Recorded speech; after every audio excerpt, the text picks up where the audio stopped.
8 Goths and 22 Norwegians on exploration journey from Vinland over the west. We had camped by 2 skerries, 1 day's journey north from this stone. We were and fished. One day after we came home, found 10 men, red with blood and dead. Ave Maria, save from evil.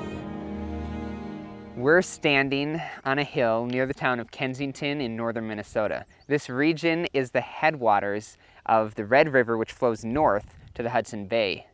And this is, in front of me, Olaf Ullmann's homestead.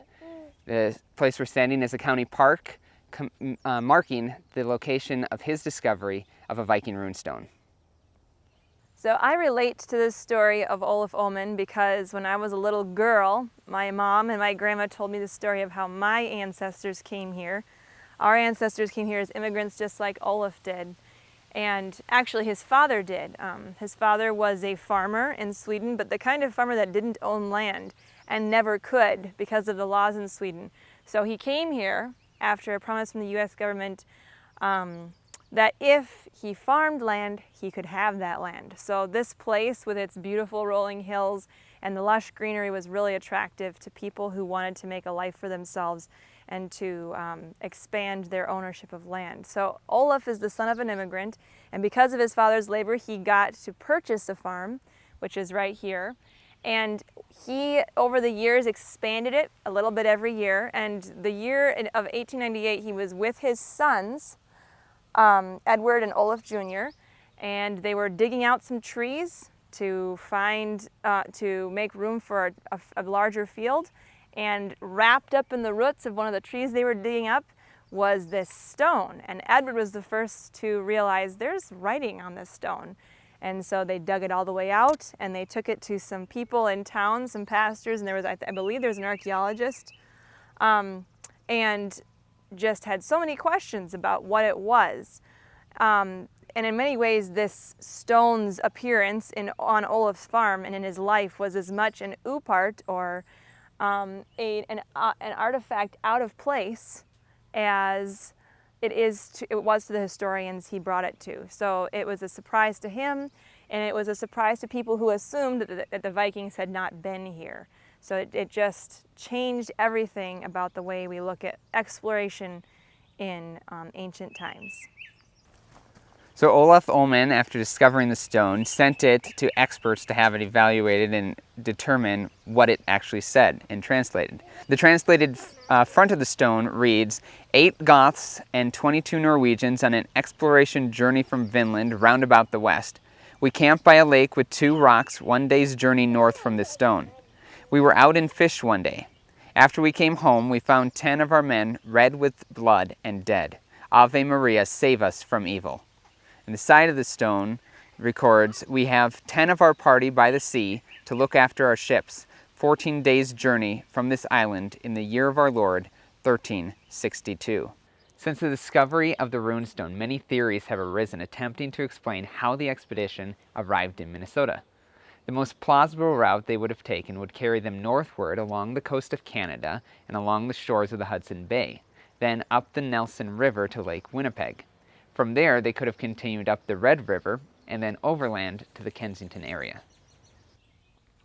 So the Kensington Stone is something that I've been fascinated with ever since I first started reading about the early expeditions and pre-Columbian activities of Europeans and Africans on the North American and South American continents, far before it was so-called discovered by Christopher Columbus. This fascinates me because modern history has such a limited view of the scope of what global exploration and discovery looked like in the early periods of our history. And only recently, in the last few decades, have we begun to unearth the evidence and discover that ancient man traveled farther and accomplished greater feats than we had ever supposed.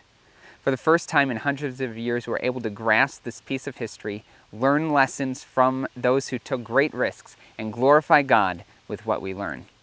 The inspiration for this trip came from reading an article in the AAA magazine that talked about a replica Viking ship built by a man in Moorhead, Minnesota, with a dream to sail it from Duluth to Norway. And we're going to actually see that ship tomorrow up in Moorhead.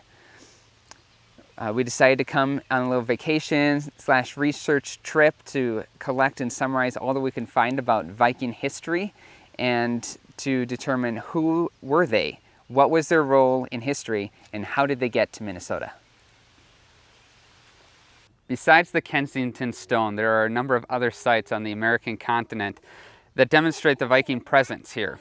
These include Lansdowne Meadows, a location off the northernmost point of Newfoundland, a Viking grave that was discovered along Lake Nipigon in Ontario, and a runic inscription with the name Leif Erikson on the island of No Man's Land. And there was also an 11th century Norse axe head found in Nova Scotia. These sites are significant for two reasons. First, the Lansdowne Meadows site demonstrates that the Vikings intended and did establish a settlement on the American continent.